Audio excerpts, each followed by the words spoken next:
Bonjour, aujourd'hui je vais vous présenter un exposé sur les travaux du climatologue et glaciologue Jean Jouzel. Né en 1947, il se fait connaître en 1987 lorsqu'il publie avec Claude Lorius la première étude établissant formellement le lien entre concentration de CO2 dans l'atmosphère et réchauffement climatique. Il est ensuite nommé de 1994 à 2015 auteur du groupe d'experts intergouvernemental sur l'évolution du climat, soit le GIEC, et s'impose progressivement en France comme une figure médiatique de la lutte contre le réchauffement climatique. Il est aussi lauréat de nombreuses distinctions scientifiques, il fait notamment partie de l'Académie des sciences, et il obtient en 2007 le prix Nobel de la paix en tant que membre du GIEC.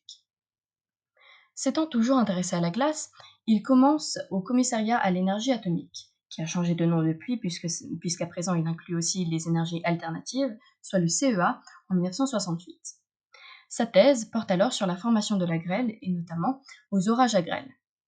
Le scientifique français consacre ensuite l'essentiel de ses travaux de recherche à l'étude des glaces polaires, qu'il effectue notamment au Groenland et sur 2 sites en Antarctique, celui de Vostok en collaboration avec des scientifiques soviétiques et américains, et le site d'Epica, qui est un programme européen initié en 1995.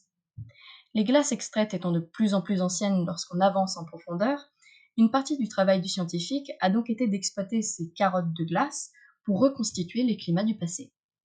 Au Groenland, les données collectées leur permettent alors de remonter à plus de 100 000 ans, à Vostok à plus de 400 000 ans et à Epica sur plus de 800 000 ans. Aujourd'hui, les carottages permettent de remonter encore beaucoup plus dans le temps, avec en 2016 l'extraction d'une carotte dont la glace la plus ancienne date de 2,7 millions d'années.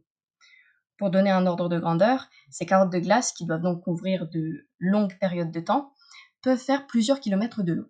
C'est notamment le cas de carottes de 3800 mètres de long extraites par Jouzel et son équipe à Vostok. Lors de ces recherches, les scientifiques se concentrent principalement sur la composition isotopique des éléments compris dans la glace, mais aussi sur les bulles d'air enfermées dans la glace, qui sont riches en renseignements sur les gaz à effet de serre. De plus, les isotopes de l'oxygène et de l'hydrogène présents dans ces bulles d'air permettent de déduire quelle température ambiante la Terre avait au moment de la glaciation par le calcul des rapports isotopiques.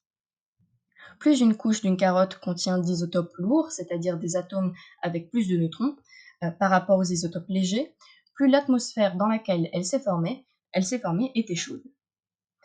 Jouzel et ses collègues grenoblois et à l'époque, dans les années 80, les équipes soviétiques, sont collectivement les premiers à couvrir un cycle glaciaire complet.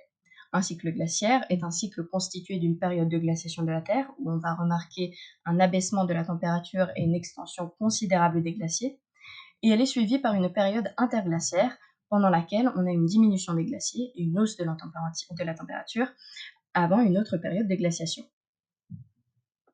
Dans les années 70, Claude Lorius et Jouzel pensaient que la Terre s'approchait d'une nouvelle période de glaciation.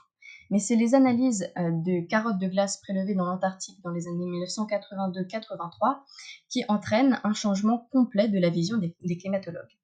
C'est ce qu'ils vont démontrer dans une série d'articles parus en 1987 dans la prestigieuse revue Nature.